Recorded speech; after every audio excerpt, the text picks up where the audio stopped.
बिस्मिल्लाहिर्रहमानिर्रहीम। मुअज़्ज़ज़ नाज़रीन, आप देख सकते हैं इस वक्त कारी मुहिब्बुर रहमान साहब बाग़ में टहल रहे हैं। ये बाग़ कहीं और वाक़ नहीं है बल्कि कराची में ही वाक़ है। उनके घर के करीब तरीन है।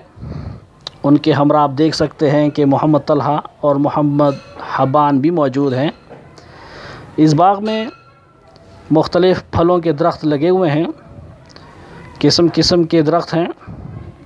आप ये मंज़र देख सकते हैं, बड़ा ही खुशगवार मंज़र है, बड़ा दिल फरेब है। आइए हम मज़ीद आपको ये नज़ारा करवाते हैं।